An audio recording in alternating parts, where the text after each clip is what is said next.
In 1997, a bookstore that had never turned a profit sold pieces of itself to strangers for $18 each.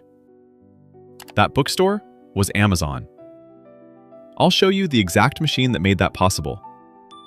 But before we get anywhere near Amazon, I need you to look at something much smaller. The pizza place on your corner. Because if you understand that shop, you already understand the stock market. You just don't know it yet. One shop, one owner. She's been running it for 11 years. Now imagine she cuts the ownership of that business into 8 equal pieces. Not the pizza, the business itself. The ovens, the lease, the name on the sign, and every dollar it will ever earn. She keeps 7 pieces, the company sells 1. You now own 1/8 of that pizza shop. You didn't buy pizza, you bought the shop. And that piece has a name, a share, which means exactly what it sounds like. A share of something real. Here's what that actually gets you.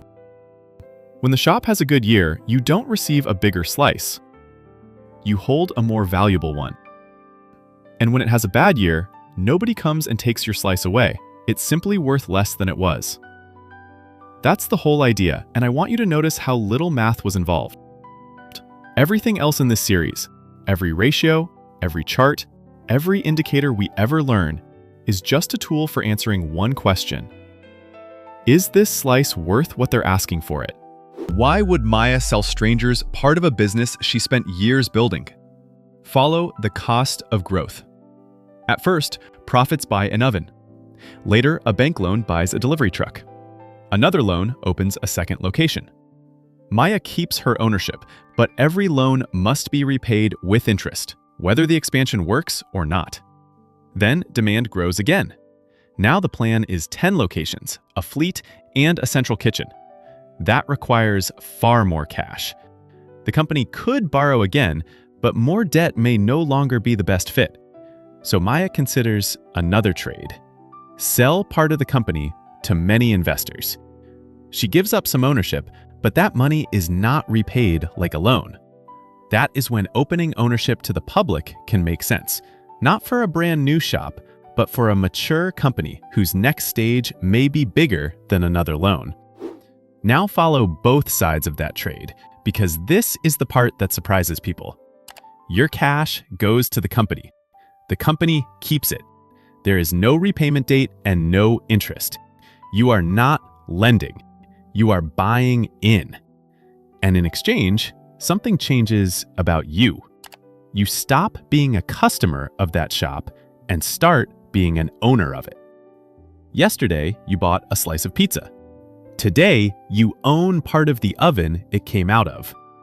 That trade is the entire engine of the stock market.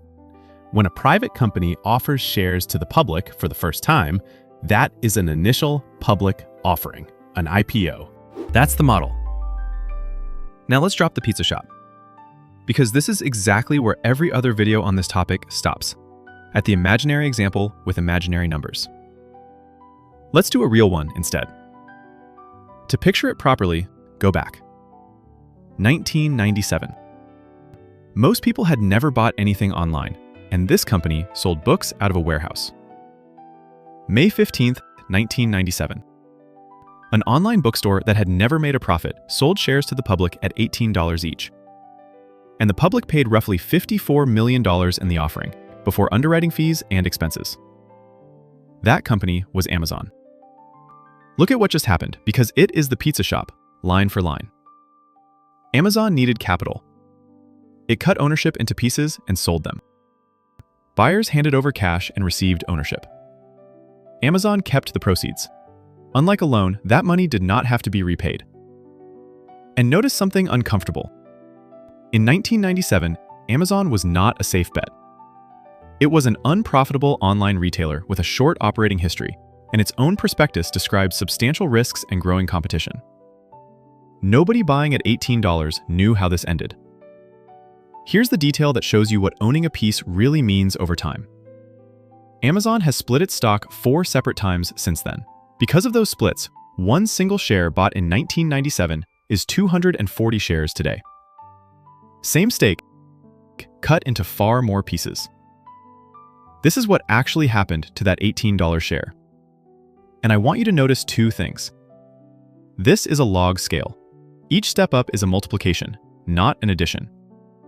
And it is nowhere near a straight line. And this is the part almost nobody shows you. Now, if I stopped the video here, I would be lying to you by omission.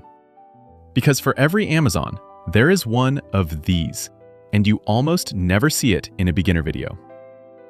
February 11th, 2000.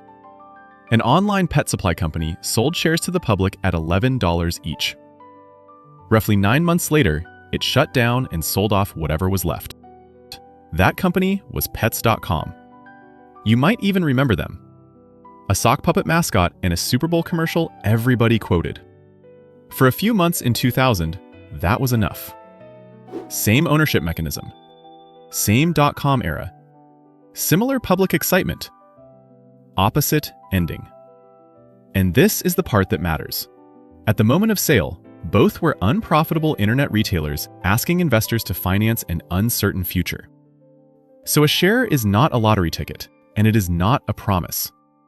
It is a claim on a real business, and real businesses can and do fail. Owning a piece of a company means owning both of those outcomes.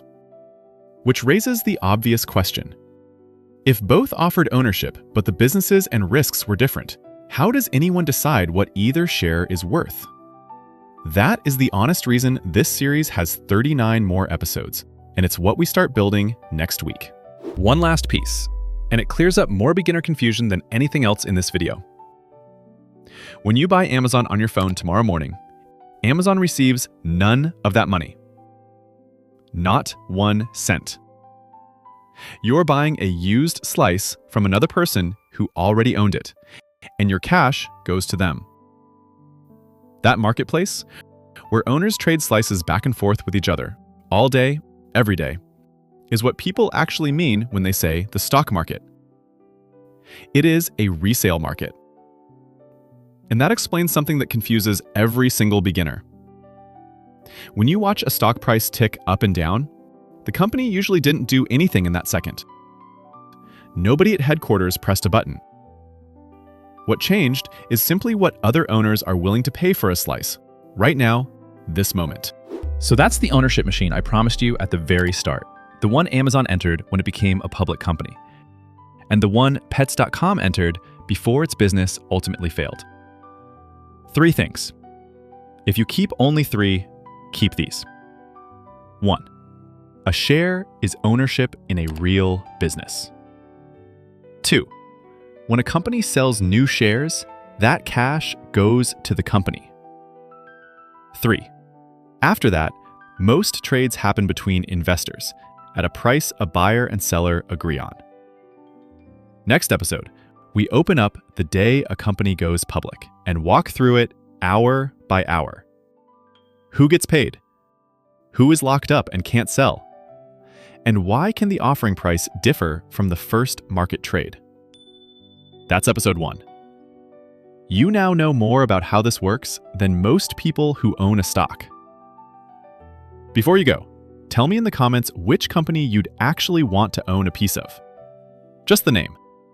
Later in the series, we'll run the ones you pick through a real checklist, together.